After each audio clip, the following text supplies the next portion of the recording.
Assalamualaikum warahmatullahi wabarakatuh. Selamat malam teman-teman. Terima kasih yang sudah meluangkan waktunya untuk ikut diskusi soal teknologi malam ini. Untuk malam ini pembahasan soalnya itu nanti akan ditemani sama saya sama Trio Tami. Nah, seperti biasa teman-teman, kalau misalkan nanti di saat saya dan Uti itu menjelaskan, terus ternyata teman-teman masih kurang paham, itu boleh disela atau boleh diinterupsi kitanya supaya diulang. Terus juga kalau misalkan di bagian hitungan teman-teman itu punya metode yang beda, juga itu boleh di-sharing ke teman-teman yang lain, supaya teman-teman yang lain itu bisa milih kira-kira pakai cara mana yang lebih enak. Kalau gitu kita mulai ya. Pembahasan soal nomor 1. Nah, saya mau minta tolong baca Alika Dita, ada? Iya, saya Kak. Ya, boleh tolong dibaca ya. Oke. Seorang apoteker di industri farmasi sedang melakukan pengecekan sistem tata udara. Setelah dilakukan pemeriksaan, ditemukan komponen yang tidak berfungsi dengan baik. Heating unit yang bekerja menuju ruang produksi antibiotik ternyata rusak. Heating unit merupakan salah satu komponen penting dalam sistem tata udara. Apa fungsi dari heating unit? Nah, kira-kira apa tuh fungsi dari heating unit? Yang E. Yang E. Yang teman-teman yang lain sama jawaban juga?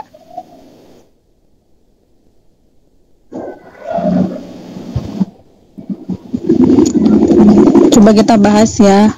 Nah, ya yang E. Jadi kalau di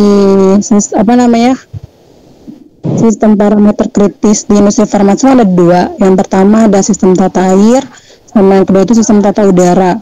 Nah, parameter kritis ini harus selalu ditinjau fungsinya supaya berjalan dengan baik, karena kalau misalkan salah satu bagian ada yang rusak, itu bakal mempengaruhi proses produksi. Nah, di sistem tata udara itu ada beberapa bagian. Yang pertama ada heating unit. Nah, jawaban benar, heating unit itu fungsinya untuk memanaskan udara ke suhu yang sesuai. Coba kita balik lagi. Nah, kalau yang A, penyesuaian tekanan volume udara, kira-kira itu fungsi dari bagian apa? Penyesuaian tekanan volume udara, ada yang tahu?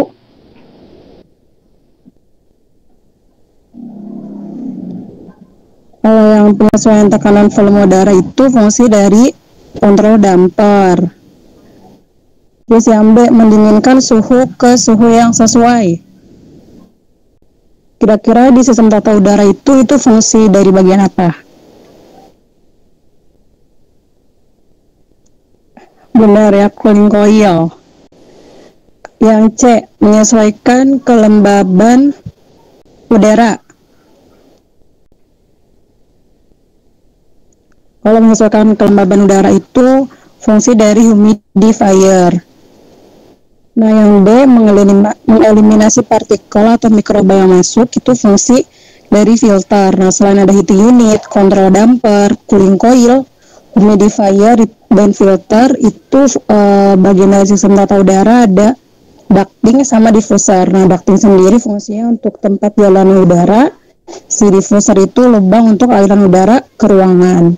Nah, dari sistem tata udara ini yang harus diperhatikan atau yang mempengaruhi produk itu, yang pertama ada suhu yang pasti, ada suhu, ada kelembaban, terus jumlah partikel udara, karena kalau misalkan dia ruang steril dengan ruang steril itu kan jumlah partikel udaranya beda. Kelembaban antara ruang umum sama ruang khusus itu juga beda. Terus perbedaan tekanan antar ruang, kalau misalkan ternyata dia produksinya antibiotik, itu juga tekanan ruangnya beda dengan produksi sediaan non steril yang lainnya.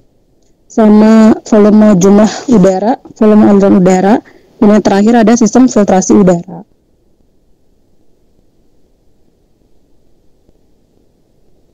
Selanjutnya nomor 2, boleh tolong dibaca PPTK ada?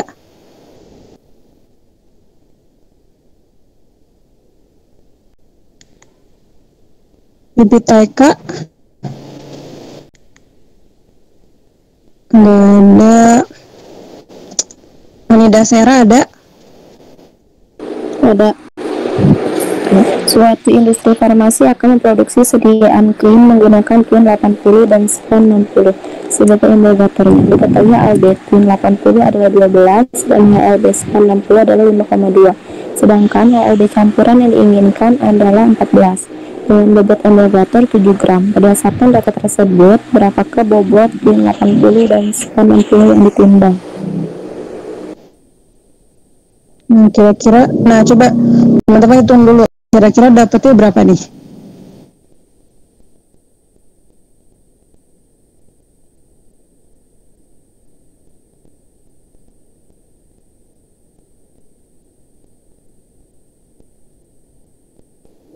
Yang D bukan, Kak.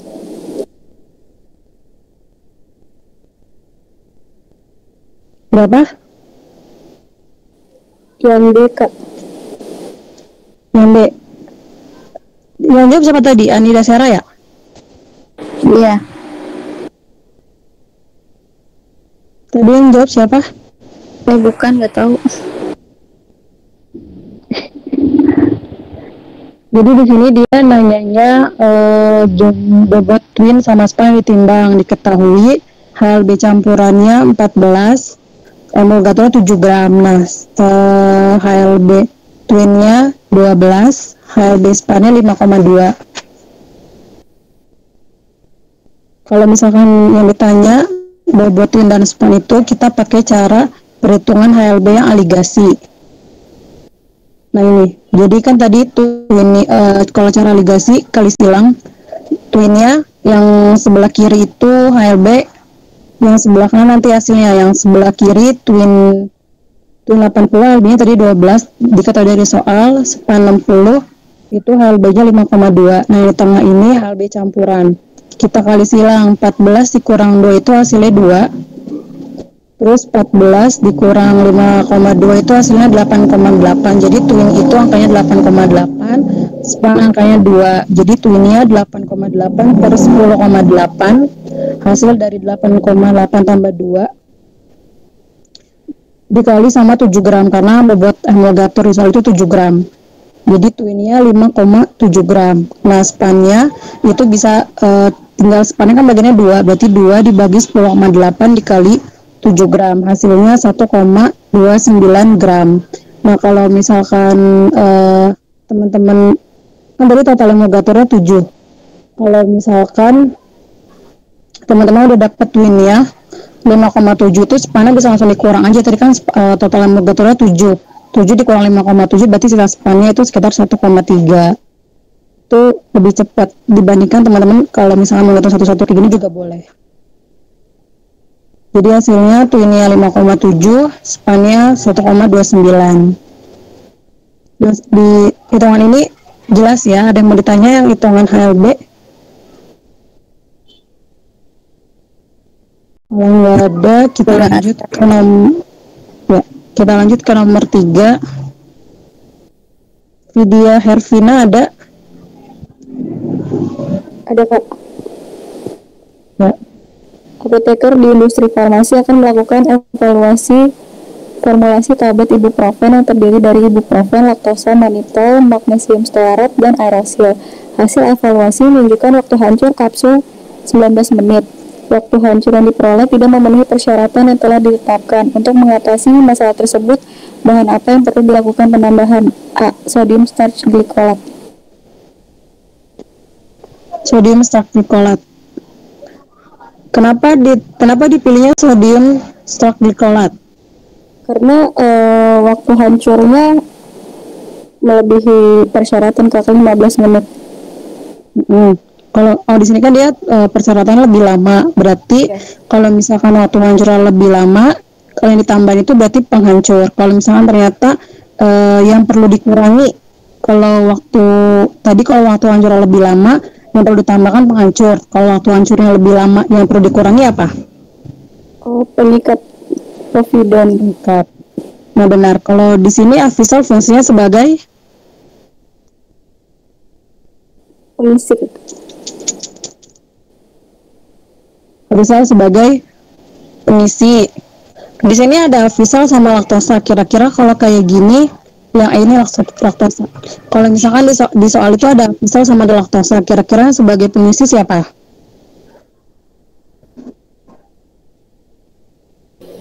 Ya laktosa ya. Kalau misalkan di PG itu ada laktosa sama ada Avisal, biasanya yang jadi pengisi itu laktosa. Nah si Avisalnya berarti Pengikat.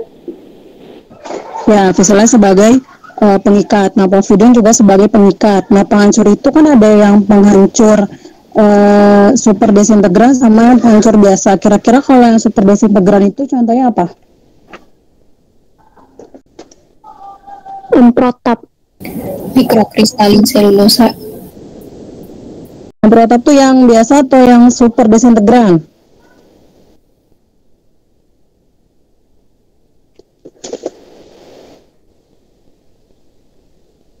Jadi kalau penghancur yang super desintegran itu contohnya ada primogel sama N-acros amilos. Nah kalau yang biasa berarti ada amprotap, ada prospovidon, sama ada asam alginat.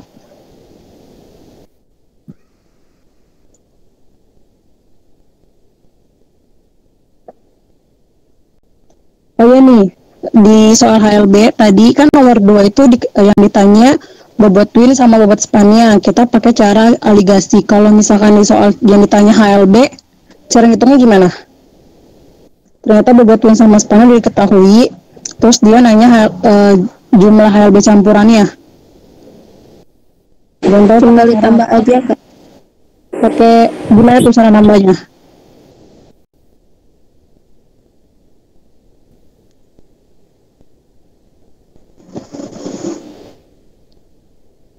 Kalian tahu kalau ditanya HLB campuran?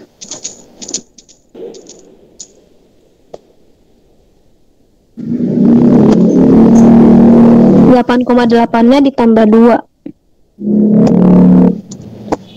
Ya kalau misalkan pakai kalau yang ditanya HLB campuran itu rumusnya itu ya yang bobot twin dibagi bobot twin ditambah span nanti dikali HLB twin.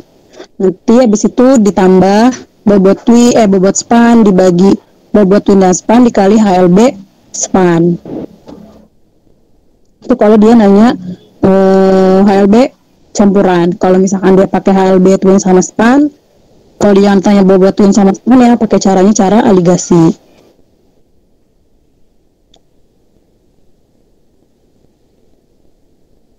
Kita lanjut nomor 4. Ari Widodo ada?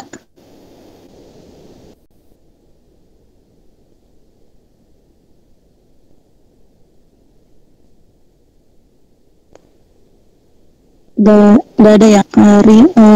Sri Mulyani ada? Ada Kak.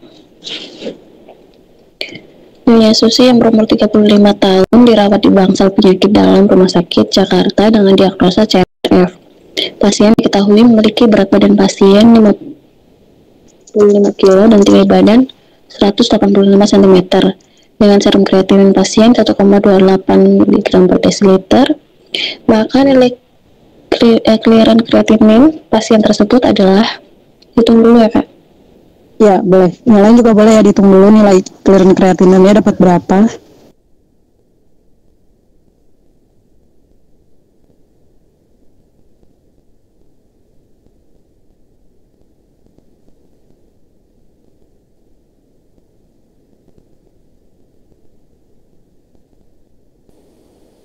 B, Kak.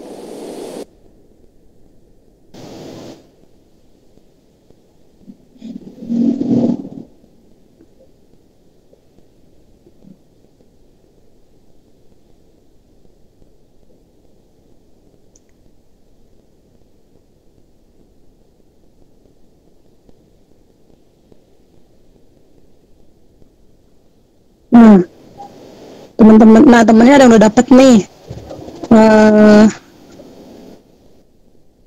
Ayu Rukminin sama Apoteker 34. Dua yang lain? Jawabannya sama, B juga.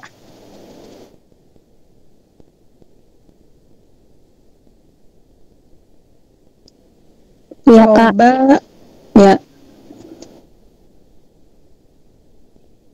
Coba Sri Mulyani tadi dapetnya sama ya, 53,26.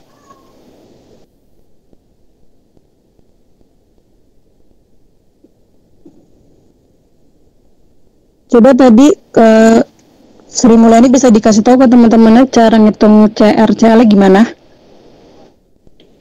Untuk cara ngitung CL-CR-nya 140 dikurangin umur 35 berarti dikali berat badannya 55, terus dibagi 1,28 dikali 72. Oh, ini karena ya benar. Kalau perempuan dikali 0,85. Ya, dikali sama 0,85. Kita cek ya. Jadi clearance kreatininnya, jadi rumus awalnya itu kita pakai yang pria. Jadi kalau misalkan pria itu kan rumusnya 140 dikurang usia dikali BB dibagi 72 dikali SCRS, itu serum kreatinin. Nah, usianya 35 tahun, berarti 140 dikurang 35 dikali BB-nya 55 dibagi 72 itu tetap 8 dikali serum kreatinin. Di soal itu 1,28. Hasilnya didapat 62,66 karena pasiennya di soal itu wanita. Jadi hasil yang CL pria tadi kita kali 0,85. Jadi 0,85 dikali 62,66 hasilnya 53,26. Nah, sampai sini ada yang mau ditanya tentang clearance kreatinin.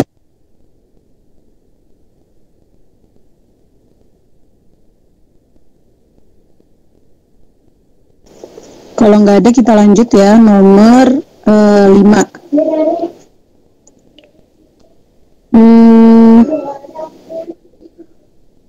Ayu Rukmini ada?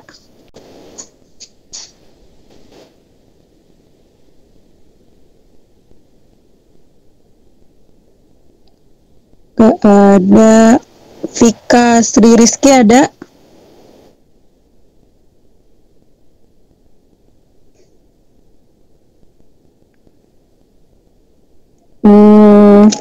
Dian Rahma Maulida ada?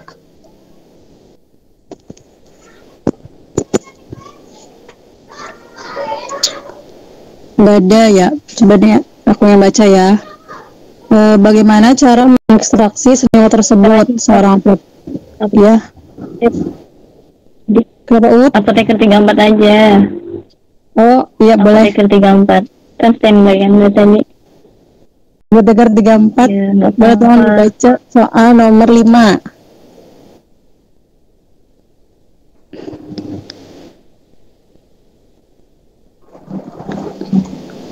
Gak ada.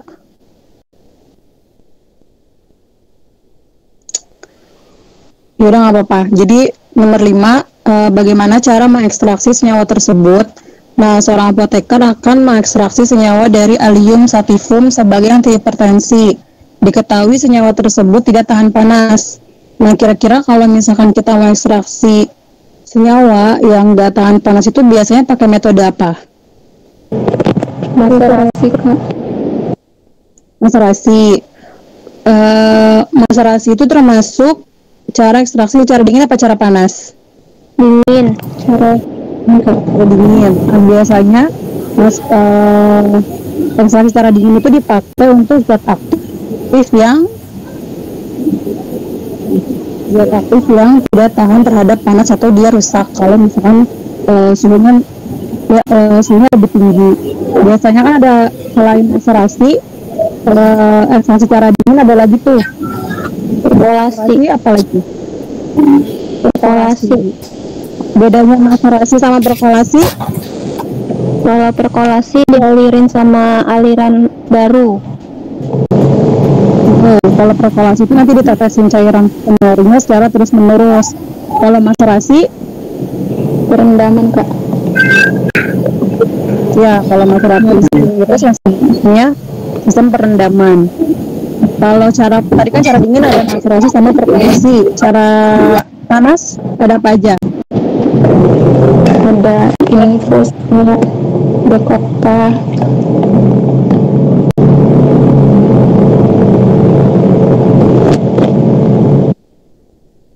Bentar, share screen. Iya, tadi cara panas ada infus, ada dekokta, ada apa lagi? Reflux. Ada reflux. Ya, oke.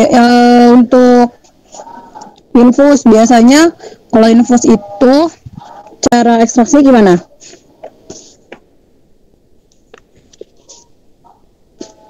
Ntar ya, share screen keluar.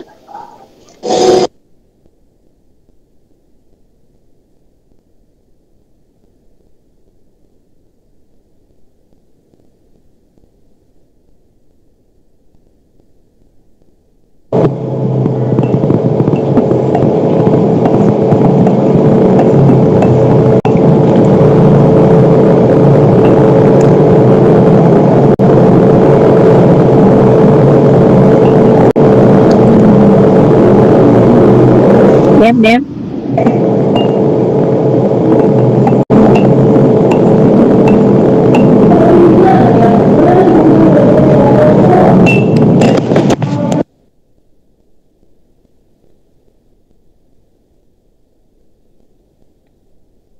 Lab.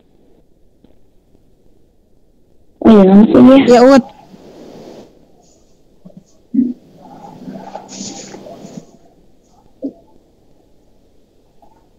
Share screen, Dem. Bentar, ya, Ut. Sebentar ya. Ini.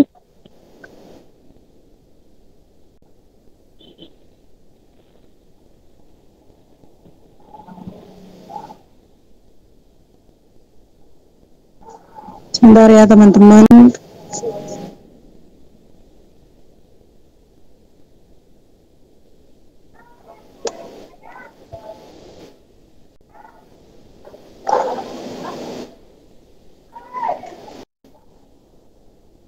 Nah, tadi kalau misalnya reflux itu dia biasanya sampelnya buat teksturnya keras kayak akar, batang, buah, biji itu pakai reflux. Syaratnya tadi yang penting zat aktifnya itu tahan terhadap pemanasan. Yang kedua ada sokletasi. Nah, kalau sokletasi ini nanti dia pakai alatnya namanya soklet. Nah, nanti kalau prinsip sokletasi itu kan biasanya hasil penyaringannya dilakukan secara terus-menerus atau berulang sampai diperoleh cairan yang dengan konsentrasi zat aktif yang maksimal. Yang terakhir ada destilasi. Nah, biasanya destilasi ini untuk zat aktif yang kayak gimana tuh kira-kira teman-teman? Kalau dia destilasi Mudah menguap. ya benar, mudah menguap. Contohnya kayak minyak kaciri. Nah, ini untuk pembahasan yang tadi. Sekarang nomor 6. Feby Ramadona ada?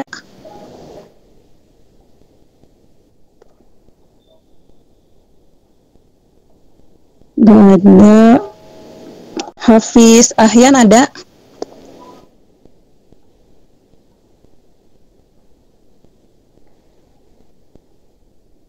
Jamila Saliha ada?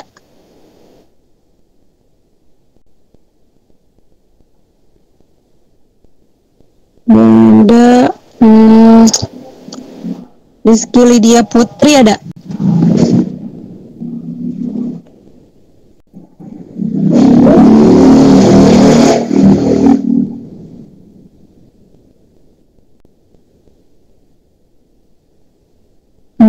Karisma Utami ada? Ih, gak ada semua loh.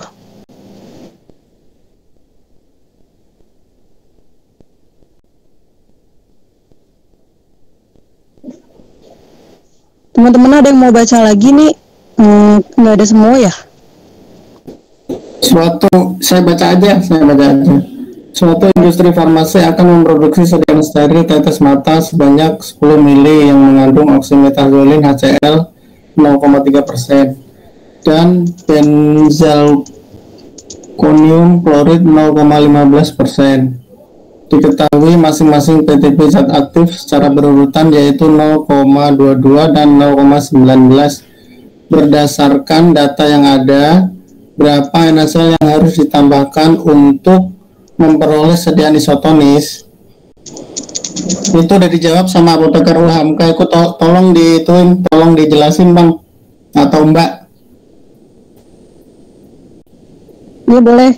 Coba apoteker UHAMKA boleh dijelasin caranya kayak gimana? Yang lain sama dapatnya?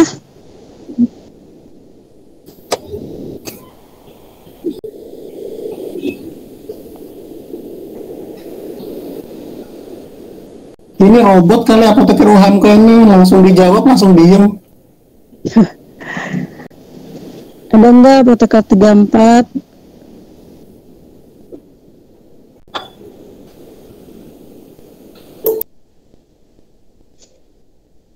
Jadi kan ini dia perhitungan isotonis. Perhitungan isotonis itu kan ada dua, ada yang diketahui dia pakai ekivalensi, sama kalau misalkan di soal itu diketahui PTB. Nah, kalau misalkan di soal ini kan yang pertama dia yang ditanya itu pakai di PTB, pakai perhitungan PTB zat aktif. Kalau dia diketahui PTB zat aktif, rumusnya yang ini. 0,52 dikurang rumus dasarnya itu A kali C per B, karena di soal kita tadi itu ada dua zat aktifnya. Yang pertama ada oksimetazolin HCl sama benzalkonium klorid. Berarti kita bikin jadi dua, ada A1 dikali C1 ditambah A2 dikali C2 per B. Nah, A ini itu dari PTB zat aktif yang ada, si C-nya itu dari konsentrasinya. Nah, A1-nya kita umpamain itu dia si oksimetazolin HCl, A2-nya itu si benzalkonium klorid. Nah, di soal itu kan satunya PTB oksimetazolinnya 0,22, konsentrasinya 0,3 ditambah PTB benzalkoniumnya 0,19 dikali konsentrasi benzalnya 0,15 per B. Nah, per B itu PTB zat pengisotonis, kita biasanya pakai NaCl. PTB NaCl itu 0,576. Nah, 0,576 itu teman-teman harus hafal, karena ada beberapa soal yang dia tuh nggak mencantumkan PTB si NaCl-nya. Jadi W-nya 0,52 dikurang 0,22 dikali 0,3 ditambah 0,19 dikali 0,15 per 0,576. Hasilnya 0,7039. Tapi kan 0,7039 ini dalam 100 mili. Jadi si PTB yang tadi yang 0,576, PTB NaCl itu adalah dalam 100 mili. Karena disediakan kita cuma diminta 10 mili, dirubah dulu ke 10 mili, tinggal dibagi 0,7039 dibagi sama 10 mili. Jadi hasil NaCl yang ditambahkan untuk dia supaya isotonis adalah 0,07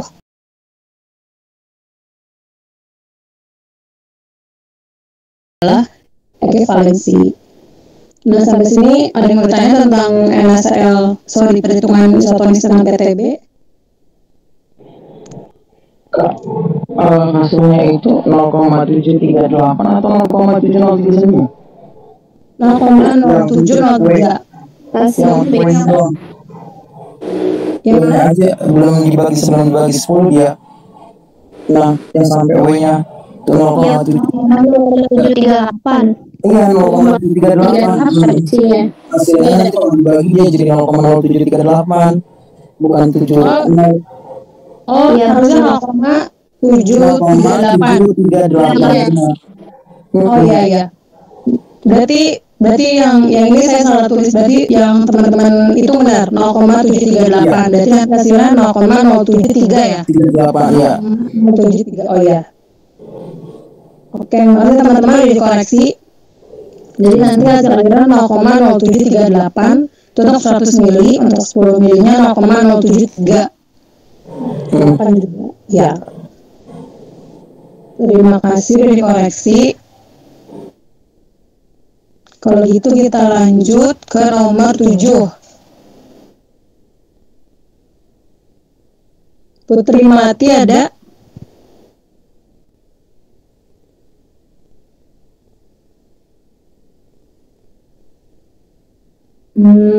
Elvira Herprabayu ada? Ada Kak. Bagi apoteker berapa jumlah maksimal asam mefenamat yang diberikan kepada pasien sesuai peraturan yang ditetapkan? Jawabannya yang C Kak. Jawabannya yang C. Nah, yang lain sama jawabannya C juga? Sama Kak. Ya. Nah, kalau misalkan di DOA selain asam mefenamat ada apa aja tuh? Yang ini dulu deh, yang 10 tablet dulu. Yang 10 tablet biasanya obatnya apa aja? Obat DOA apa aja tuh? Piroxicam 10, cetirizine 10, natrium diklofenak 10, ranitidin, allopurinol, ibuprofen. Nah, kalau misalkan yang 7 omeprazol, omeprazol. Kalau PLKB dikasih berapa banyak? 1 siklus 1 6 bulan. Kalau krim antibiotik 1 untuk BK. DOA itu apa sih teman-teman? Belum tahu nggak? DOA adalah Obat wajib apotika. Ya, DOA itu daftar obat wajib apotika kepanjangannya. Nah, maksudnya apa? Obat yang diberikan tanpa resep dokter. Obat keras yang dapat diberikan oleh apoteker tanpa resep dokter, benar. Ya, DOA itu adalah daftar kepanjangan dari daftar obat wajib apotik. Artinya daftar obat keras yang dapat diberikan oleh apoteker tanpa resep dokter.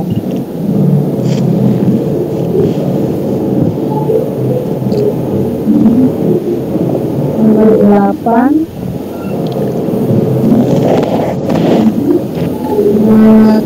Utari ada?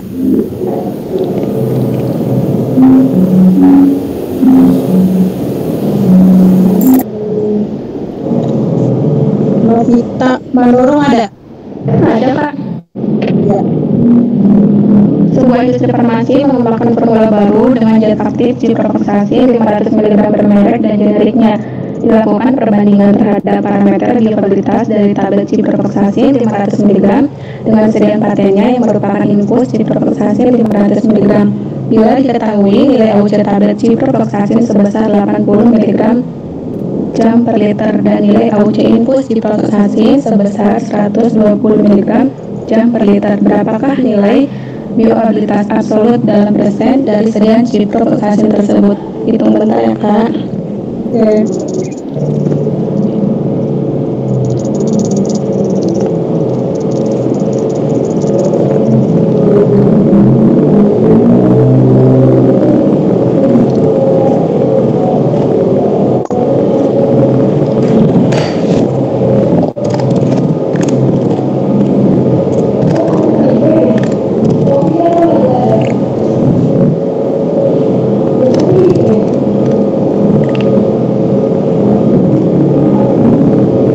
Jawabannya Eka 66,67%. Yang lain? Ada yang beda?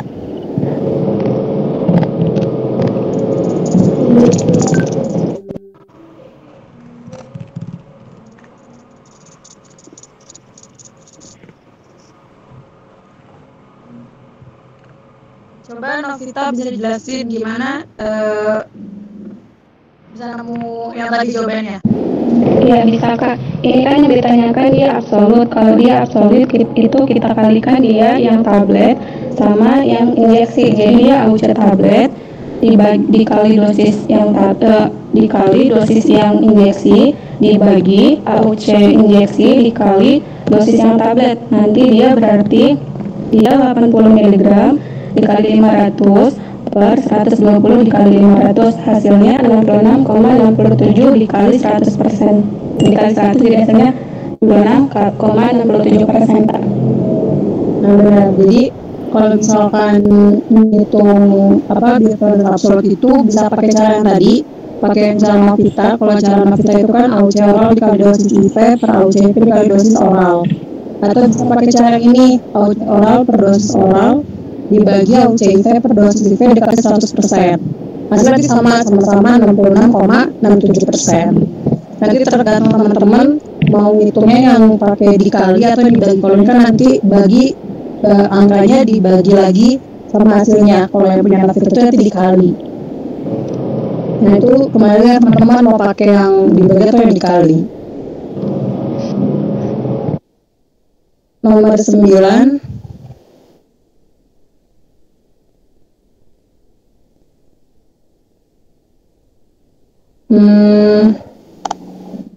Balik lagi. Alika Dita ada? Saya Kak. Ya. Industri farmasi melakukan validasi metode obat Cefixim dengan rentang 0,2 sampai 2%. Dibuat 5 titik dengan bersamaan kurva yang diperoleh Y sama dengan 0,1x tambah 2 dan koefisien korelasinya 0,999. Parameter apakah yang dapat diinterpretasikan dari nilai koefisien korelasi? Linearitas. Tadi kata Alika jawaban linearitas. Nah, teman-teman jawabannya ada yang beda gak? Kan di soal itu kita bahas ya, kan di soal itu dia mintanya nilai koefisien korelasi. Nah, di soal itu koefisien korelasinya 0,99. Jawabannya benar ya, linearitas.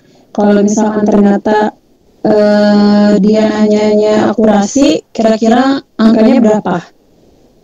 98 sampai 102. Enggak, 98 sampai 102. Kalau dia nanyanya yang ini nih, yang RSD, robustness. Kalau RSD, nah, jadi kalau yang di soal itu yang kata-kata dengar tentang 0,2 sampai 2% itu jatuhnya robustness atau kekuatan. Kalau dia keterangan di soalnya akurasi itu 98 sampai 102%. Akurasi itu nama lainnya kecermatan. Kalau dia mintanya linearitas itu nanti hasil 0,999 sekian, atau biasanya linearitas itu lebih dari 0,997.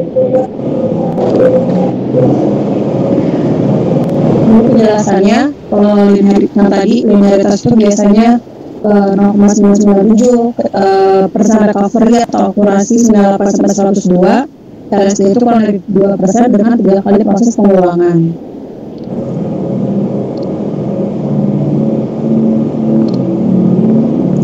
Nomor 10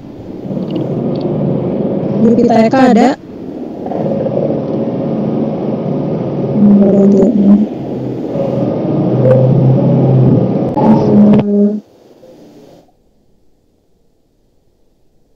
Icenia ada? Ada Kak. Oke. 10 seorang apoteker bekerja sebagai R&D di IOT dan diminta mengembangkan produk dari jahe dengan menjadikan biomarker aktif sebagai zat yang diklaim. Biomarker senyawa jahe yang dimaksud adalah gingerol. Kalau yang lain sama ya, gingerol jawabannya. Iya Kak. Sama Kak. Kalau eugenol itu biasanya di mana? Kunyit ya kak? Eugenol biasanya ada di cengkeh. Ya benar. Atau dia di daun salam. Itu isinya adalah eugenol. Kalau mangostin, Manggis kak. Nangis. benar mangostin adanya di manggis. Kalau beta karoten, beta karoten benar. Kalau benar ada di wortel. Kalau bioflavonoid itu biasanya ada di citrus atau jeruk. Kita lanjut ke nomor 11 UT.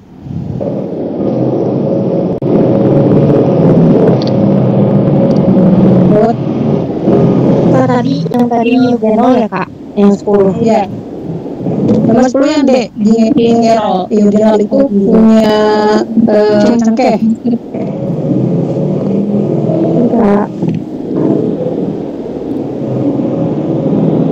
Nomor 11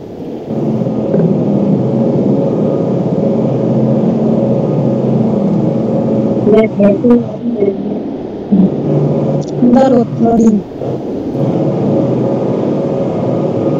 Enggak, ini nyampe.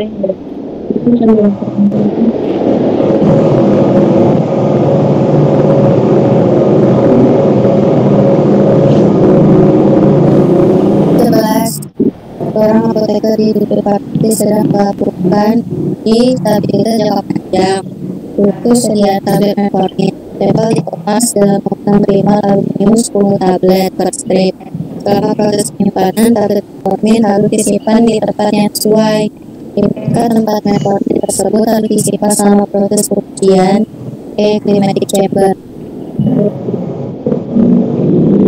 Keywordnya apa? Keywordnya stabilitas. Apa?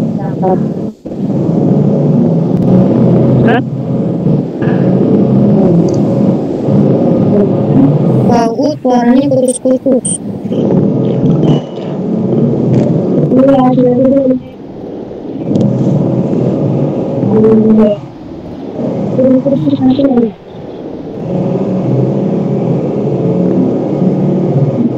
Jadi apa keywordnya Desi?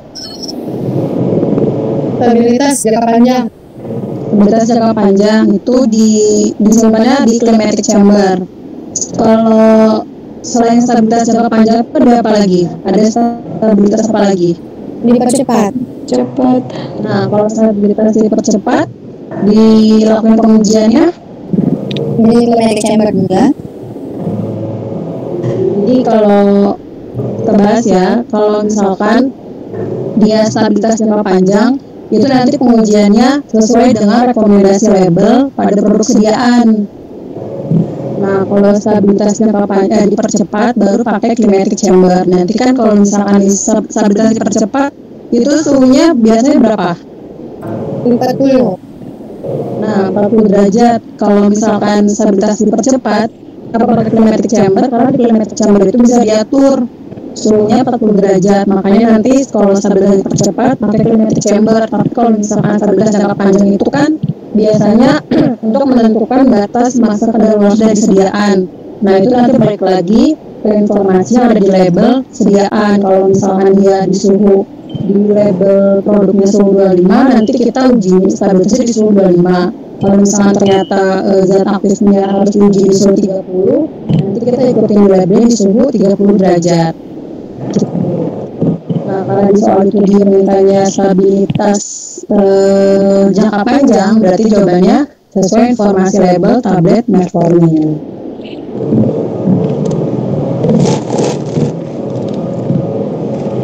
Kalau diperpanjang itu biasanya jawabannya ini apa ada dengan kata-kata suhu ruangan atau suhu kamar?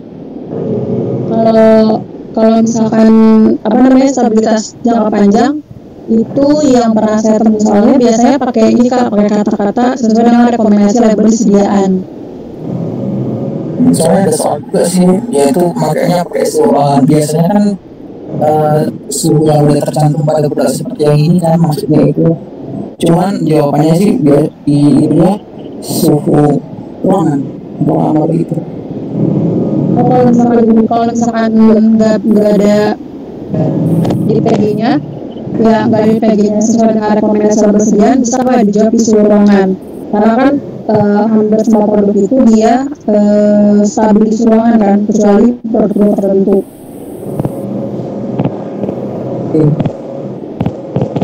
Ut, udah bisa. Ut,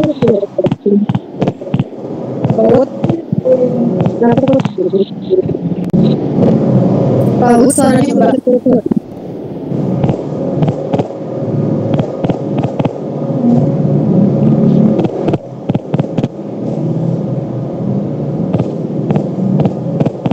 Kita lanjut ya. Nomor 12. Ut. Coba.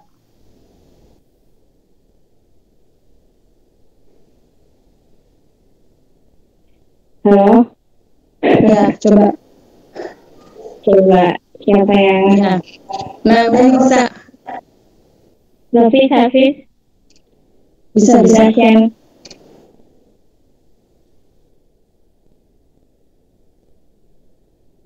Enggak ini juga, enggak ada juga. Ada, udah kok udah bisa. Lanjut. Coba Hafiz baca. Atau nggak ada. Kali ini udah ada. Ada. Ya.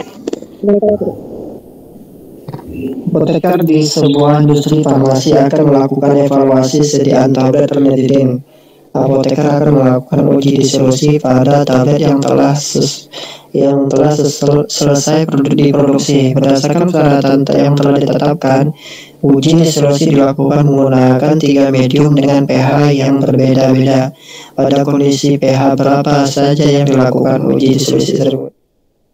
Ada ya kak? 1,8. Sama Kak. Betul ya PKPA ya? 1,2 itu medium dapur apa?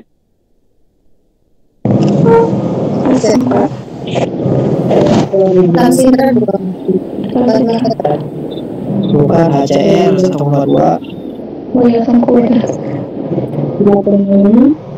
Berat, kemudian menggunakan berapa? Pak Ud nggak dengar Pak. suaranya putus Ut.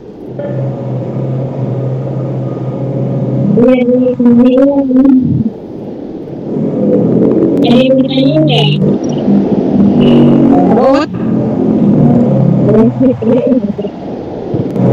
Hah?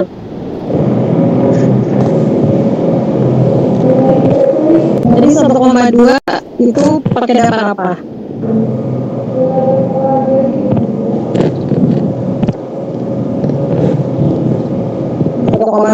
Dapat HCl. Kalau misalkan yang 4,5.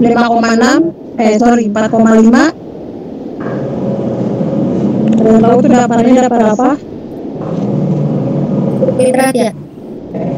Ya, 4,8 itu dapurnya dapur sitrat, yang 6,8 berarti Fosfat. Berarti urutannya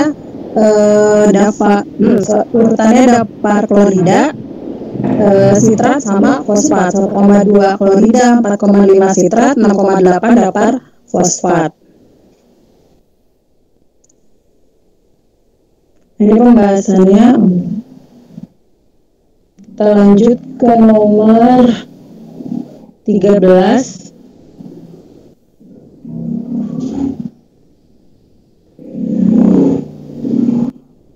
Fatul Aziz ada?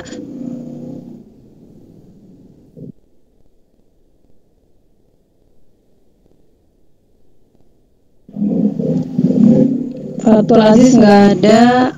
Meliawati Meli ada?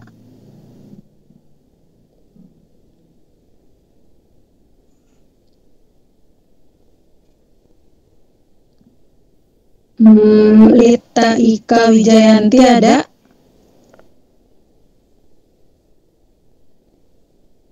Nggak ada.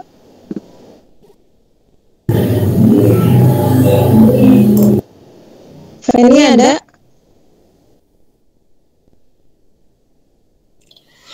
Oh ya kak, aku baca aja kak. Suatu industri farmasi akan memproduksi tablet ibuprofen 400 mg.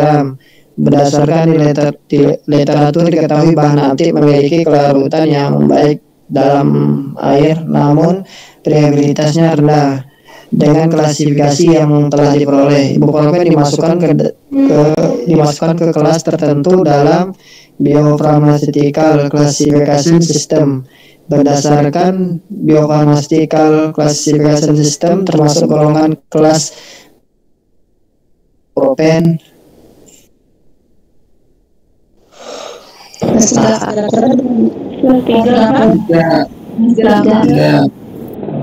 Kalau BCS kelas 3 kelarutannya rendah atau tinggi? Baik. Rendah kalau BCS kelas 3. Kelarutannya rendah atau tinggi? Di BCS kelas 3 permeabilitasnya yang rendah. Ya. Kelas 3 kelarutannya yang tinggi, permeabilitas rendah. Kalau kelas 4 semuanya rendah. Kalau kelas 1 baik semua. Kalau kelas 2 kelarutannya rendah. Kalau kelas 2 yang kelarutannya rendah, permeabilitasnya tinggi.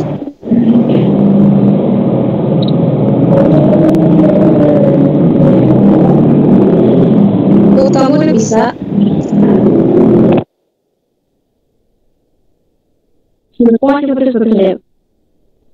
Enggak.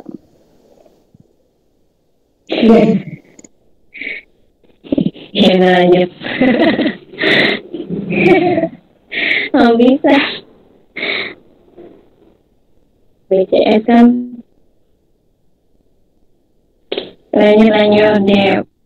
Udah kan ini? Kamu ya udah. Enggak. Oh, ini bentar Ut, kalau misalkan ternyata BCS kelas 1 itu kan permeabilitasnya besar, kelarutannya juga besar.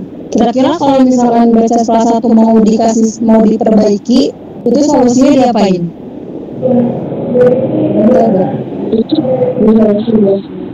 Uji disolusi Kak. Bukan Kak. Apa? Kelas 1 itu solusinya meningkatkan atau mempercepat disolusi. Kalau BCS kelas 2 itu kan dia kelarutannya kecil, permeabilitasnya rendah. Kira-kira solusinya ngapain? Meningkatkan kelarutan Kak. Kelarutannya ditingkatin. Ya benar, kelarutannya Penambahan kosolven. Ya bisa pakai penambahan kosolven untuk meningkatkan kelarutan.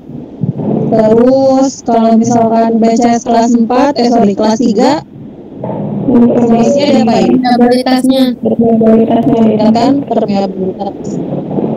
Tadi meningkatkan kelarutan salah satunya adalah pakai kosolven. Selain pakai kosolven, cara meningkatkan kelarutan diubah dalam bentuk garamnya bisa. betul, diubah pakai bentuk garam, pakai OH atau pakai HCl atau NaOH, itu tergantung dari zat aktifnya. Terus satu lagi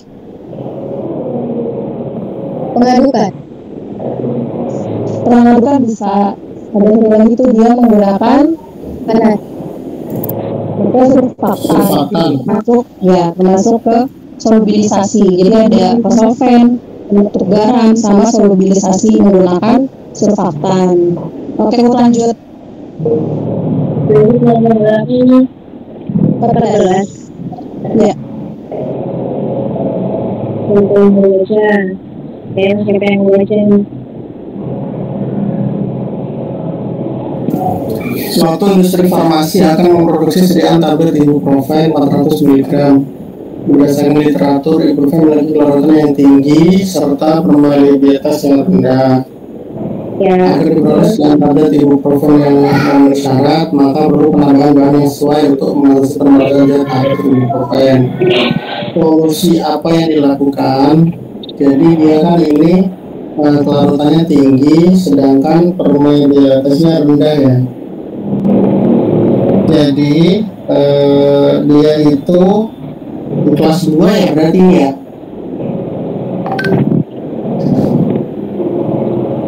Kelas 3 permeabilitas.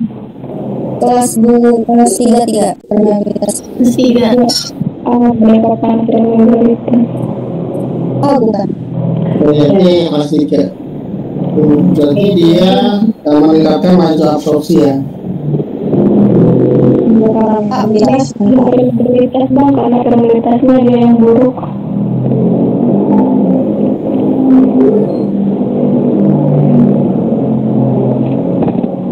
Wow.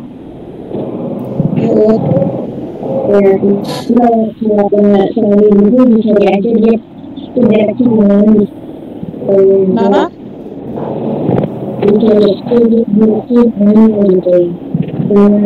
Jelas Mbak suaranya Mbak.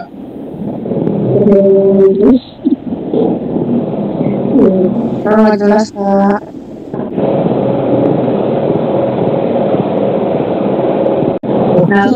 Putus. Iya.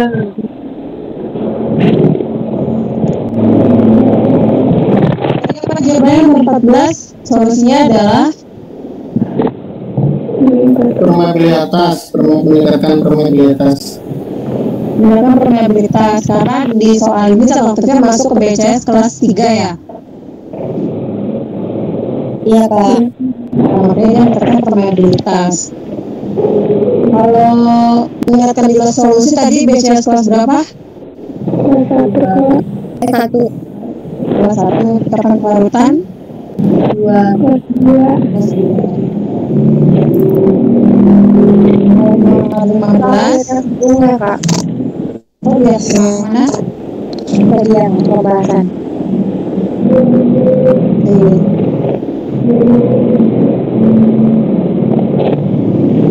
Sudah Kak. Ya. Terima kasih. Terus ke nomor 15.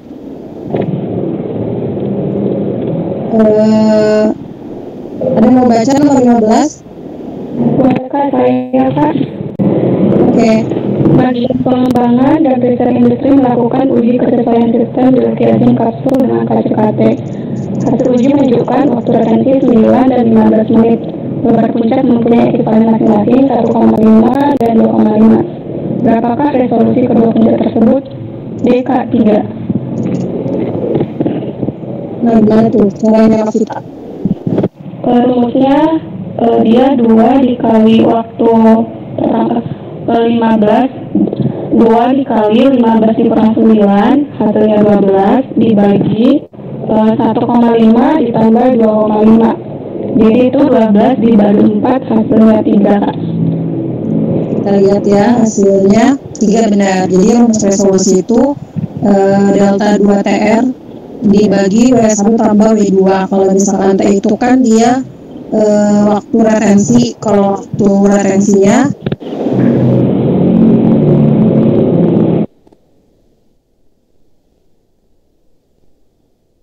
waktu retensinya kan karena dia dikurang, itu dipilih yang besar dulu biar nggak minus. Jadi waktunya 15 dikurang 9 dibagi W1 tambah W2. W2 nya itu kan lebar puncak. Lebar puncaknya yang mana aja karena di jumlah. Jadi hasilnya pasti selalu positif. Jadi resolusi itu 2 dikali 15 dikurang 9 dibagi 1,5 ditambah 2,5. Hasil resolusinya 3.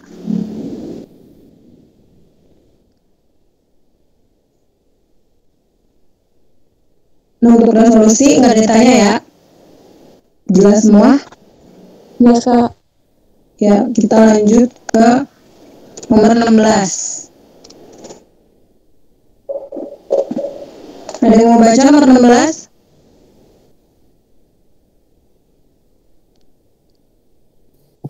Baca aja kayak ngisinya belum bisa nih. Seorang apoteker di Bepom sedang melakukan uji kadar cemaran pada sebuah merek dagang ranitidin yang beredar di pasaran menggunakan KCKT. diperoleh pada instrumen uji nilai simpangan baku adalah 490,72, sedangkan nilai slop adalah 358,11,52. Berapa ppm? Batas terkecil kadar yang terdeteksi oleh instrumen uji. Nah, dia nanya berapa ppm batas terkecil kadar yang terdeteksi oleh instrumen uji. Kira-kira kalau kata-kata yang kayak gini dia nanya apa? LOD ya. LOD. Ya benar, dia nanya LOD. Rumus LOD adalah 3 dikali simpangan baku dibagi slop. benar, 3 dikali simpangan baku dibagi slop. Berarti simpangan bakunya berapa? 490,72. Jadi 3 dikali 490,72 dibagi slop. Nah, slopnya yang mana? 1,52. Nah, sebenarnya kata-kata slopnya dikasih tahu 35811,52. Kalau ternyata di soal nggak ada kata-kata slop, nama lain slopnya apa? B. Lambang B. Jadi biasanya ya benar, nanti kan biasanya di soal itu ada Y sama dengan A plus BX. Nanti yang slopnya itu yang bagian B-nya. Jadinya ngitungnya LOD sama dengan 3 dikali 490,72 dibagi 35811,52. Hasil LOD-nya 0,041 ppm. Nah, ppm itu apa sih? Ya. Ya, satuannya apa? Kalau ppm Mikrogram per mili. atau Miligram per liter. miligram per liter. Jadi ppm itu satuannya mikrogram per mili atau miligram per liter. Selain LOD ada LOQ. Kalau LOQ rumusnya apa? 10 dibagi SD dibagi B. Ya benar. Jadi yang bedanya LOD sama LOQ itu cuma depannya aja. Kalau LOD itu bisa 3 atau 3,3. Kalau LOQ itu 10 dikali SD per B. Kalau LOD kalau LOD ketika teman-teman dikali 3 itu nggak dapet, jadi coba dikali 3,3. Karena LOD itu bisa dua kemungkinannya, dia pakai yang 3 atau yang 3,3. Nomor 17. Pak Desi boleh baca lagi? Boleh banget. Oke. 17. Seorang apoteker sedang melakukan pengawasan mutu sediaan tablet apoteker. Sediaan tablet apoteker membutuhkan pengenceran untuk mengetahui kadar sediaan. Dilakukan mengambil sampel sebanyak 0,5 mili lalu diencerkan 50 mili. Berapa faktor pengencerannya? Caranya 50 dibagi 0,5 hasilnya 100 kali pengenceran D. Benar ya Kak? Ya benar. Yang lain sama? Ya kalau misalnya dari faktor pengenceran, tinggal yang gede, mili yang besar dibagi sama yang pipet, kan besarnya 50 mili dibagi sama kecil 0,5, berarti faktor pengencerannya 10. Rumus faktor pengenceran mili besar dibagi yang di pipet, hasil faktor pengenceran 10. Kalau ternyata nanti setelah dia misalnya nih dia kan cuma satu kali ngencerin, dia pipet 0,5 mili terus dia ngencerin sampai 50 mili. Kalau misalkan dia diambil lagi 10 mili diartikan sampai 100 mili, berarti dia apain? Dihitung satu-satu baru nanti dibagi ya. Ditambah apa dikali? Dikali. Kalau misalkan faktor pengenceran lebih dari 1, itu dikali. Nomor 18. Banyak dong yang tadi sebentar. Ya. Ya Kak. Yang kalau tadi nilai simpangan baku itu dekat di soal selain dengan dekat PSB-nya apa tadi? Iya ya. Oh itu ini Kak, slop. Ya slop ya tadi ya. Kalau nggak diketahui beratnya di situ. Tadi apa? Gantinya apa? B. Nanti ada nilai B-nya. Oh ada nilai B. Oh B ya, yang slop ya. Nilai B kan nanti ada persamaan tuh Kak, yang nanti kata-katanya misalkan Y sama dengan BX plus A. Kan kalau rumus aslinya tuh Y sama dengan BX plus A. Nanti diganti tuh kata-katanya kan, misalkan Y sama dengan 10X plus 15. Berarti slope-nya atau B-nya 10 karena dekat sama X. Terus kalau ibaratnya Ini tak pembahasannya dibagi apa enggak, Mbak? Pembahasannya ini, Mbak? Kenapa? Dibagi apa enggak ini pembahasannya ntar malam ini di grup? Oh ini nanti bentar Kak.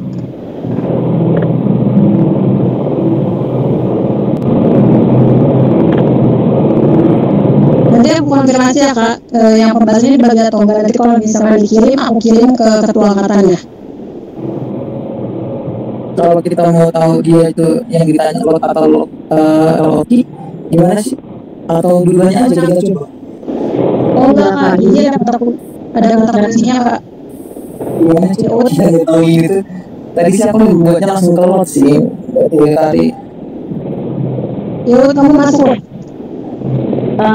Suara itu Ya benar. kalau LOD batas deteksi itu keywordnya atau kata kuncinya adalah batas terkecil yang alat itu bisa mendeteksi.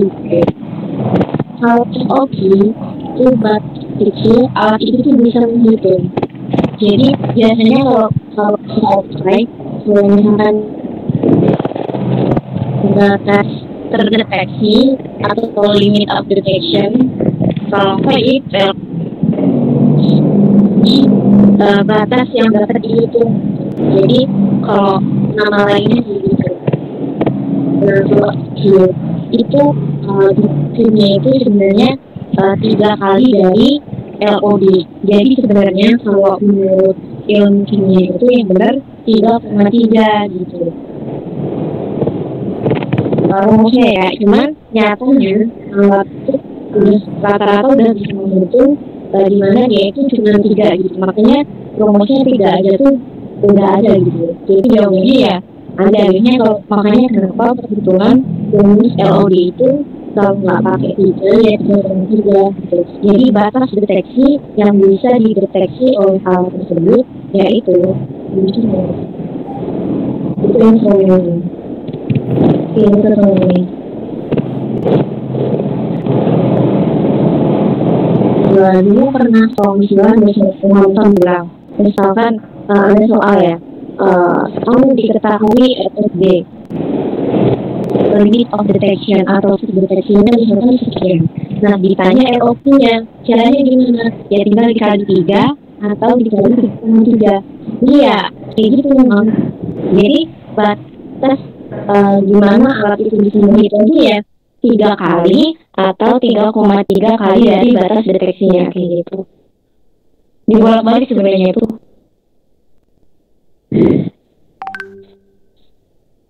Suara aku kedengeran gak sih? Dengar kok tinggal. Misalnya kan kayak gini tadi nih ya, udah diketahui kan LOD-nya 0,041 ppm. Nah, misalkan itu ada soal diketahui suatu instrumen memiliki nilai LOD 0,041 ppm. Berapa LOQ-nya? Nah, nanti di ABC itu sebenarnya kalian nggak harus ngitung ulang gitu. Maksudnya ngitung 10 dikali SD per slot gitu-gitu nggak perlu sebenarnya. Tinggal dikali 3 kalau sudah ada LOD-nya. Tapi biasanya sih belum sih kalau sih. Cuman kalau misalkan ada dan ingin mempercepat waktu gitu ya siapa tahu kan kita nggak tahu ke depannya. Semoga aja ada gitu, bisa dikali 3 langsung bisa. Itu caranya. Lanjut. Ada nanya nggak? Thank you Mbak. Rambut mau nanya.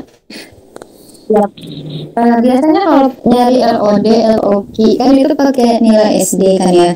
Nah, kemungkinan nggak sih di soal nilai RSD-nya itu nggak ada, simpanan bakunya itu nggak ada, SD-nya nggak ada. Nah, kemungkinan nggak sih kita nyari lagi nilai SD, kan nilai SD ada rumusnya tuh. Enggak deh kayaknya. Kalau misalkan di lapangan iya kali, tapi kalau soal kayaknya enggak ada. Kasihan amat aku, kalau aku mah nggak aku kerjain lah. Aku soalnya kalau pakai kalkulator bisa nyari, tapi kalau pakai komputer laptop aku nggak ngerti caranya. Maksudnya aku belum pernah ya dulu mah UKM mah komputer laptop komputer itu kalkulatornya belum fasih sih, aku jujur. Jadi kalau disuruh nyari yang ribet gitu aku males.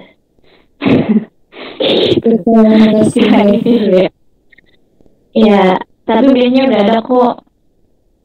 Kalau di kalkulator itu tinggal dimasukin, terus nanti ada kayak regresinya gitu. Dan itu lama sih, nggak mungkin kayaknya kalau 1 menit buat soal UKAI. Enggak, insya Allah enggak. Percaya. Bismillah lulus 100%, amin. Amin. Lanjut Kak. Lanjut. Apoteker pengawas mutu industri obat tradisional farmasi membeli bahan baku Simplicia, Cinnamomum Burmani dan menguji kandungan zat aktif Simplicia. Pengujian membutuhkan senyawa marker. Apakah marker yang digunakan D ya Kak? Ya, Cinnamomum Burmani itu apa? Yang manis Kak.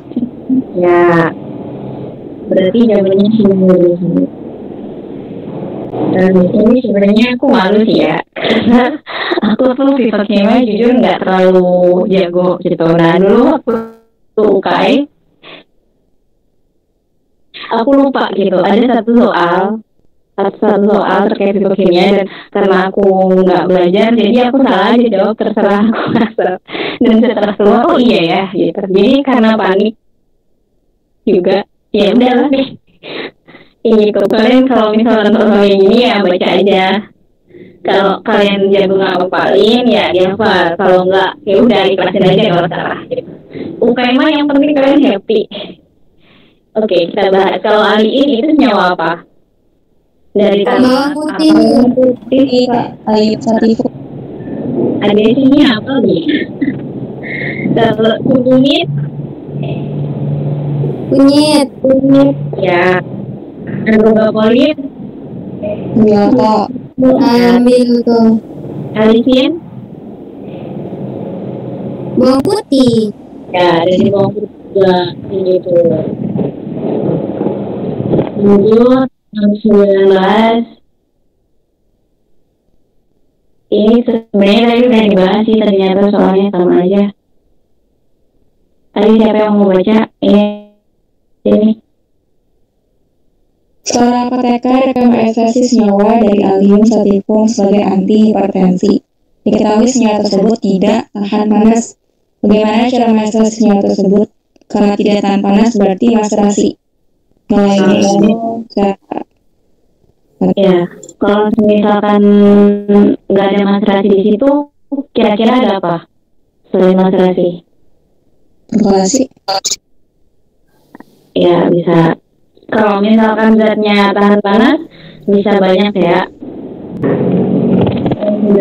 Bisa ya.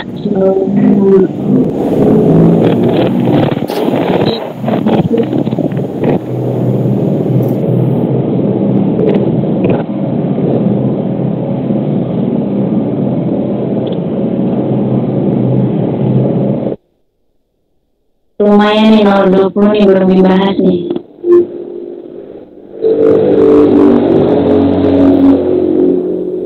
Coba Nasadika. Ada nggak Nasadika?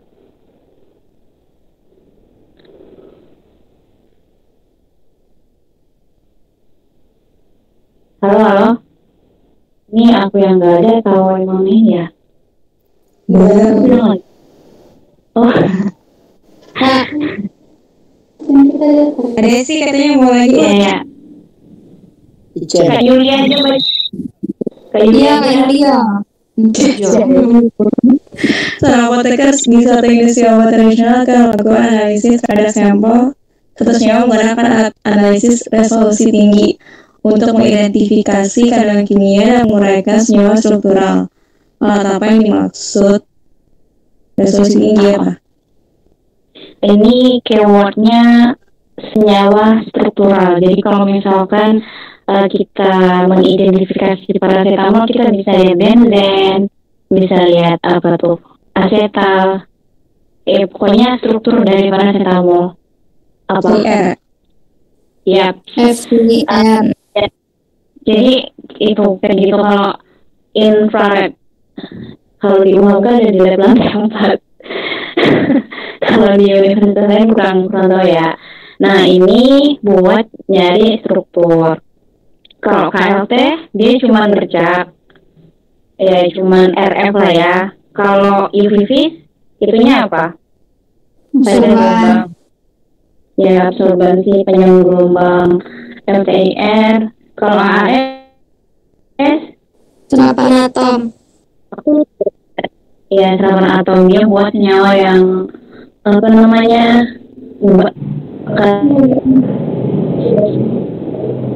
logam ya kak. logam berat. Nah biasanya gas buat yang mudah membuang kayak gitu. Kalau AAS sama kromatografi gas biasanya itu udah digabungin sama mass spektrum, jadi berat dari yang kita identifikasi itu udah digabung gitu. Rata-rata sih dia kayak gitu sih. Jadi nggak kayak FTIR yang cuman struktur doang gitu dan kita ngitung kayak gitu. Ada yang bertanyain nggak? Jadi kalau pertanyaannya penguraian senyawa atau untuk melihat struktural senyawa, jawabannya langsung infrared atau FTIR. Mantap. Kalau pertanyaannya sebenarnya gini, kalau pertanyaannya dia zat, misalkan zat campuran gitu, itu ada UV, ada HPLC. Aku pernah nulis soal kayak gitu. Itu kira-kira jawabannya yang mana?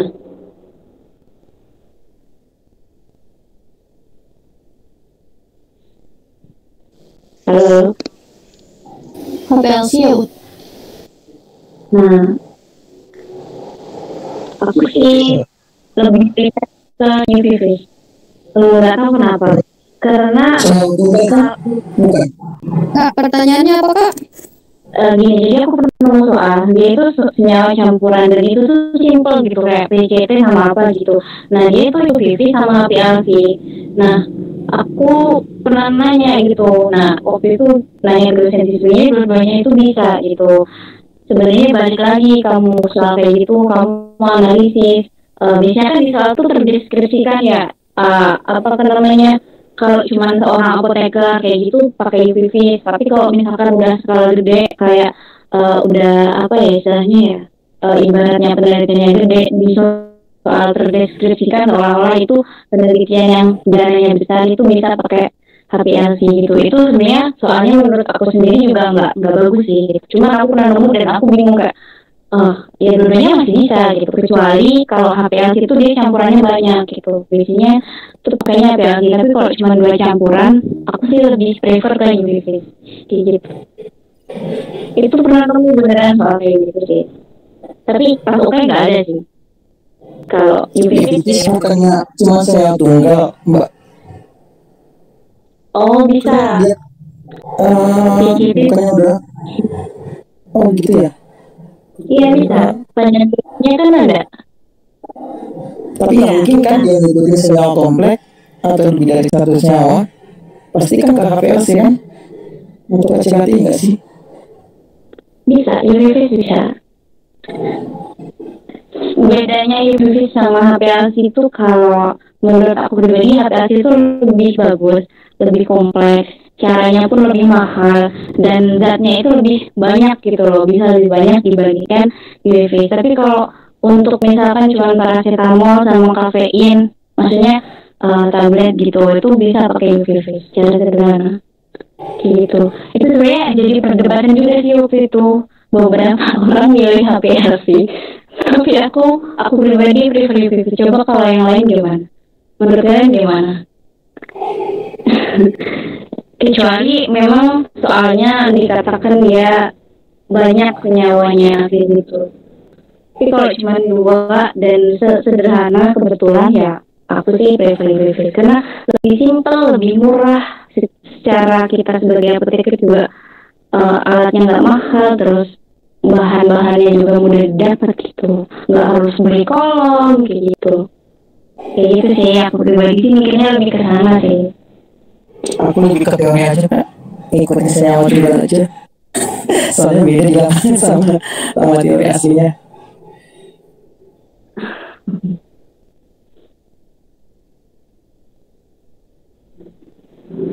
Oke. Lanjut.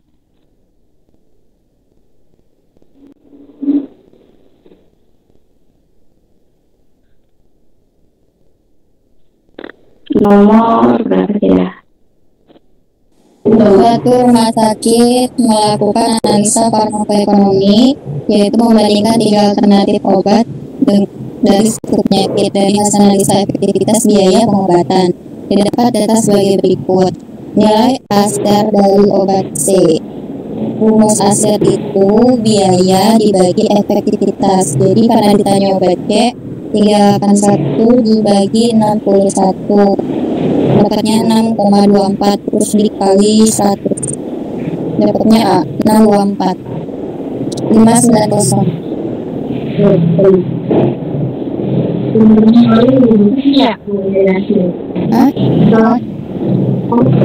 Kalau pertanyaannya ISER, rumusnya gimana, Des? Kalau ISER itu biaya, kan biasanya ISER itu ada obatnya ya, antara obat 1, 2, 3. Nah, tergantung obatnya ada berapa. Saya contohin misal 2. Berarti obat 1, biaya obat 1 dikurang biaya obat 2, terus dibagi efektivitas obat 1 dikurang efektivitas obat 2. Nanti dikali 100%. Ya, sebenarnya itu dikali 100% tuh kalau efektivitasnya tuh ada persennya kayak gini, Des. Misalkan di soal ini kan efektivitasnya misalkan 0,35, ya udah berarti dikalinya 0,35. Jadi kebalik. Kalau bukannya pertanyaannya masuk ya kak? Enggak, justru dibagi. Jadi efektivitas itu dalam bentuk misalkan ini kan 0,35, berarti dijadiin 35%, berarti dijadiin 0,35 kayak gitu. Jadi efektivitasnya jadi itu dia dalam bentuk koma gitu loh. Gitu. Jadi biasanya di soal sih biasanya udah koma gitu, 0,35, 0,6, tapi ada juga yang persen sih 0,01 kayak gitu. Bener ya tadi ya, kalau nyari ISER obat A, misalkan obat A sama obat B, obat A dikurang obat B dibagi efektivitas obat A dikurang efektivitas obat B gitu. Tapi nggak bakalan cara ini tuh beda ya kalau misalkan ASER obat A dikurang ASER obat B itu bukan ISER namanya gitu. Jadi nggak bisa kita nyari satu-satu kayak ASER obat A kita cari dulu, terus ASER obat B kita cari dulu dikurang. Nah itu bukan ISER, hasilnya pasti beda. Jadi rumusnya benar, dicari dulu pengurangan biaya obat dibagi pengurangan efektivitas, nggak bisa satu-satu kayak gitu. Ada yang mau ditanyain nggak? Apa sih nilai ASER tuh? ASER, average cost effectiveness ratio. Jadi yaitu nilai rata-rata suatu pengobatan. Jadi kayak gini simpelnya ya. Nah kita mau pakai obat A. Tadi kan hasilnya 624, 590. Berarti setiap persen efektivitas obat A kita membutuhkan duit atau kita membutuhkan uang atau kita mengeluarkan biaya 624, 590. Itu adalah makna dari ASER. Nah kalau misalkan nih obat A 624, 590, misalkan ada obat D gitu, obat D kebetulan nilai ASER-nya 200.000 gitu. Nah obat mana yang paling cost effectiveness, mana yang paling cost efektif, yang 200.000 atau yang 600.024? Halo? Iya kak. Yang mana? Apakah pertanyaannya kak? Nih misalkan ya, kan tadi udah dapet nih nilai ASER obat A 624. Terus misalkan ada obat D gitu atau obat X gitu. dia nilai asernya 200.000. Nah, kita sebagai apoteker disuruh membandingkan mana obat yang paling cost efektif antara obat 124 sama 200.000, kira-kira mana yang cost efektif? Yang harganya lebih rendah. Nah, jadi kalau misalkan soalnya nanti bukan hitungan seperti ini, bisa aja kayak kita cuma dikasih lihat nilai aser terus disuruh milih kayak gitu. Jadi kalau nilai aser semakin rendah, berarti dia itu paling murah kayak gitu. Itulah kenapa rumah sakit misalkan lebih prefer ke obat A gitu, lebih prefer ke obat B. Jadi kayak gitu. Ini salah satu istilahnya studi buat nyari kalau kita pengendalian obat di rumah sakit kayak gitu. Ada yang mau ditanya nggak?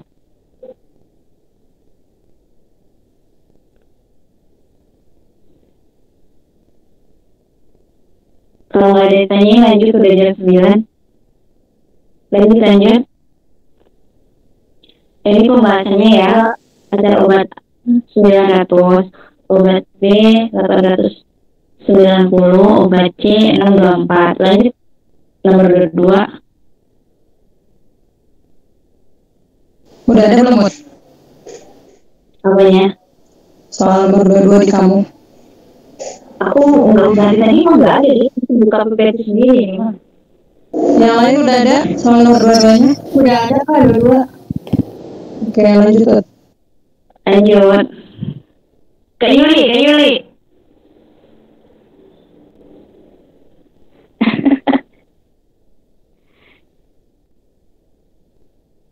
Gak ada. Siapa yang mau baca? Udah 3 soal terakhir nih. Dari analisis farmakoekonomi yang dilakukan pada ketiga obat tersebut, pernyataan berikut yang tepat adalah obat A paling cost efektif, B paling cost efektif, C besar, obat B. Ini soalnya yang tadi, Kak. Iya, soalnya yang tadi. Jadi jawabannya apa? C, obat C paling cost efektif.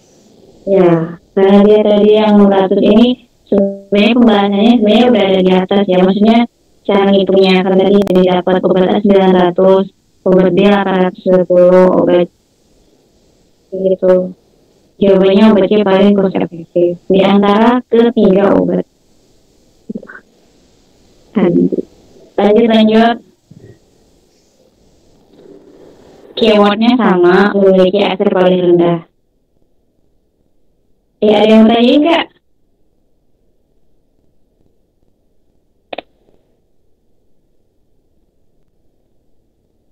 Farmakoekonomi nih? Nggak ada, ya udah. Lanjut. 2 soal lagi.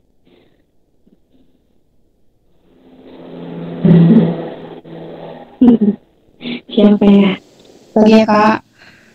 Ya. Lanjut. Di apotek sedang menghitung ROI pada apotek tersebut. Diketahui bahwa omset yang dapat 650 juta, modal awal 100, diketahui pembelian 200, biaya operasional 30. Berapa ROI-nya? Berarti 30, Kak. Iya. Berarti 650 ditambah 100 ya, Kak. Dikurangi 200. Sama sekali apa dulu? Dia kan laba atau keuntungan. Modal. Ya. Labanya bisa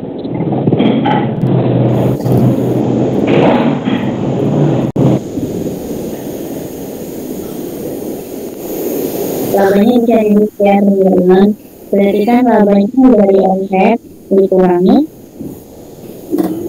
10% kan. Biaya operasional sama dikurangi sama pembeliannya. Karena kan itu kan belum dihitung pembelian kan, berarti 650 dikurang 200 dikurang 30 kan, baru nanti hasilnya dibagi sama modal awal, nanti dikali 100%. Berapa kayak gitu caranya? Berapa dapatnya itu?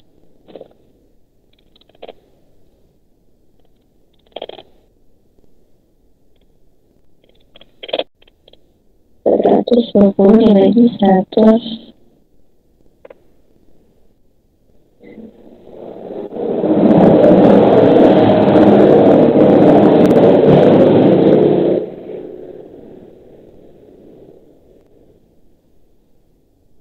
Ini kayaknya ini dah. Gak dapet miliar ya udah awal. Ini ABC deh. Ini ada 4,2 ya Kak Put? Ya benar 42. 42 harusnya. 42. Ya benar 20 dibagi 100 kan Kak? Iya. Ya mantap.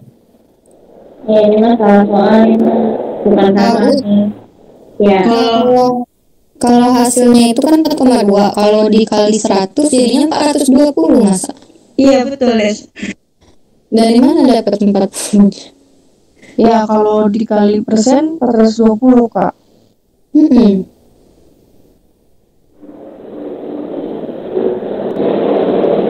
Nggak perlu dikali ya berarti ya? Kalau nggak perlu dikali berarti 4,2.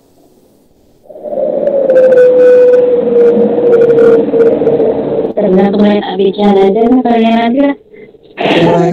Dikali 100 Kak.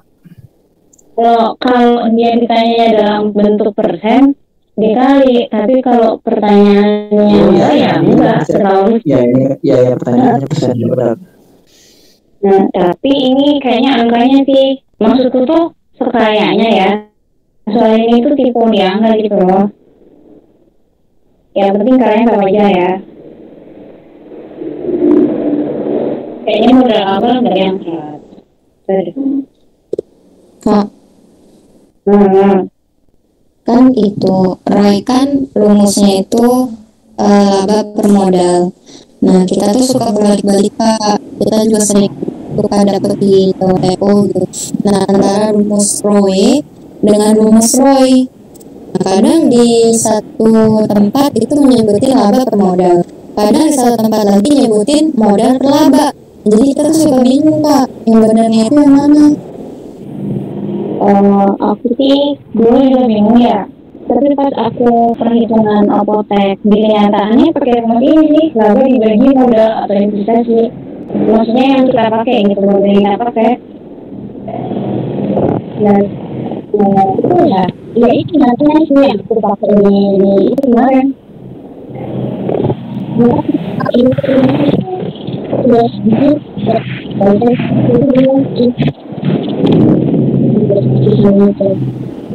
Iya Kak, kita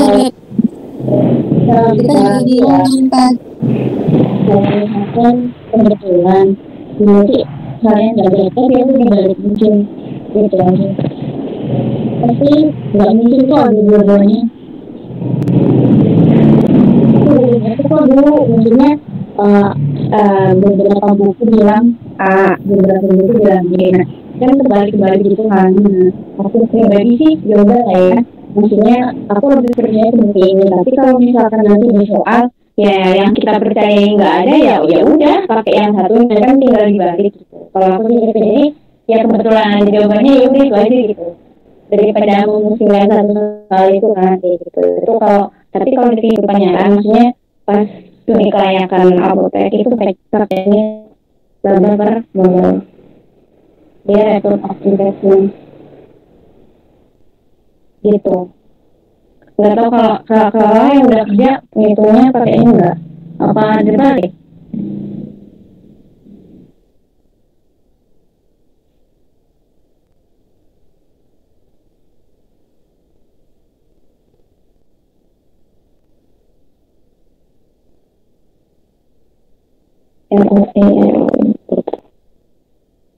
Ada lagi nggak? Ada yang tanya nggak? Kalau saranku sih pakai gitu aja. Udah yang penting happy aja kalian mah. Bisa, pasti bisa. Happy days. Iya bang.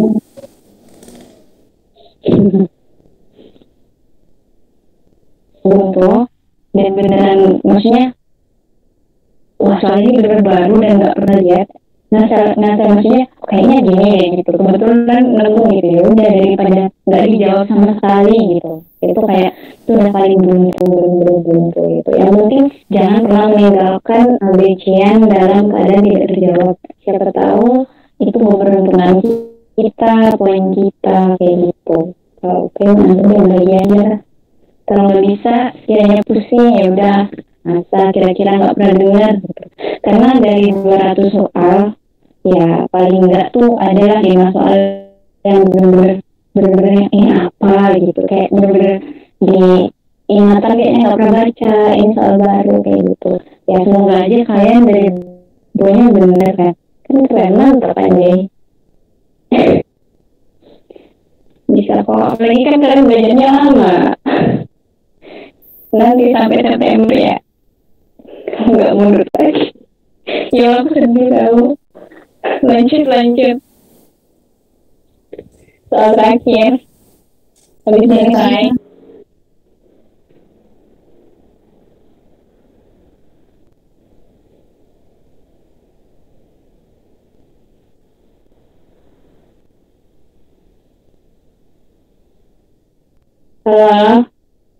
Baca.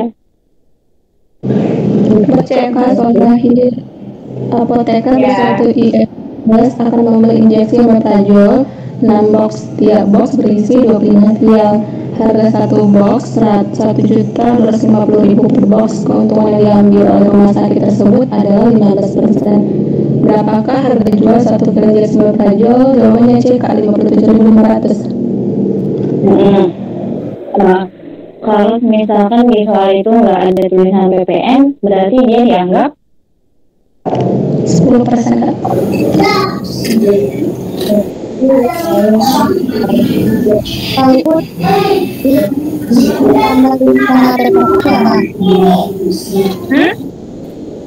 Ini ditambah PPN dulu kan ya? Enggak, misalkan di soal tersebut tidak diceritakan itu udah masuk ke PPN gitu.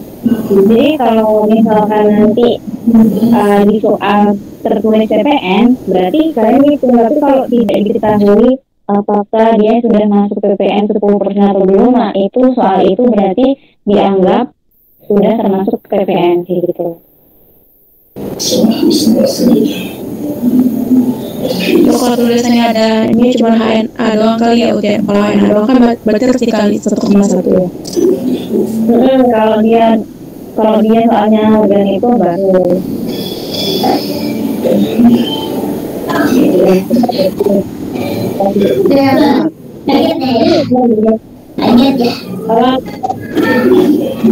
Saya akan jawabannya.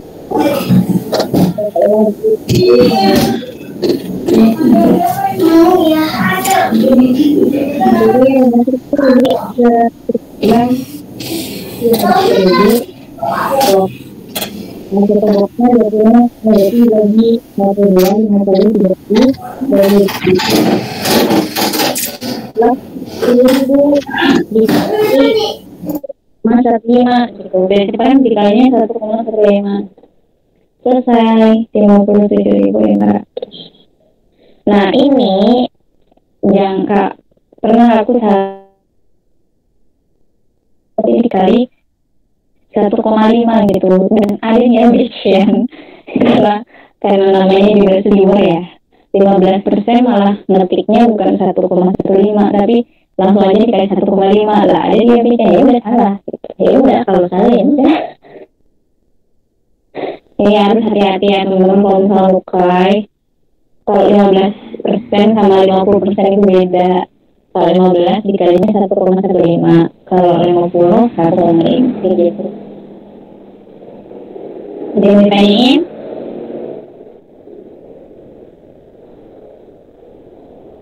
Kayaknya aku gak bisa lihat layar tahu. Bingung. Udah kok. Sampai ada yang mau ditanya? Ada yang tanya nggak?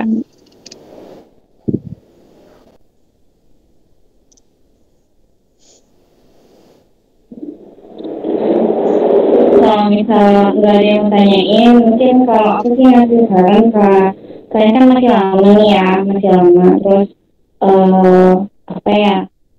gunain waktu yang lama ini tuh buat setidaknya jangan terlena gitu ya, paling enggak 20 soal bahas 20 soal bahas satu hari 20 soal kayak gitu sama teman-temannya kayak gitu, jadi nanti enggak namanya terlena gitu.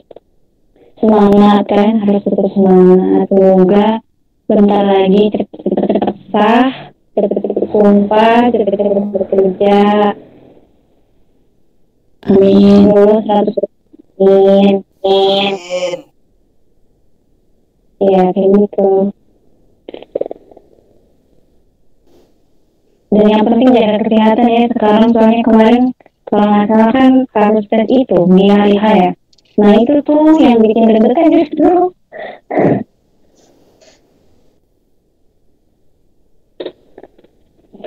Harus jaga kesehatan. Udah, ada yang mau ditanyain nggak? Kalau nggak ada ditutup. Satu ditutup, dia kamu yang buka.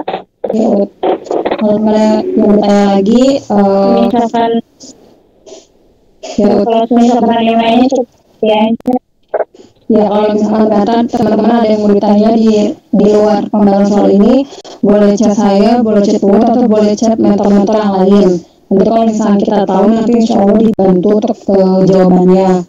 Kalau gitu cukup sekian untuk hari ini. Saya mohon maaf untuk kurang lebihnya dari untuk segala kekurangan dari saya dan Wood. Kurang lebihnya mohon maaf. Terima kasih teman-teman. Wassalamualaikum warahmatullahi wabarakatuh.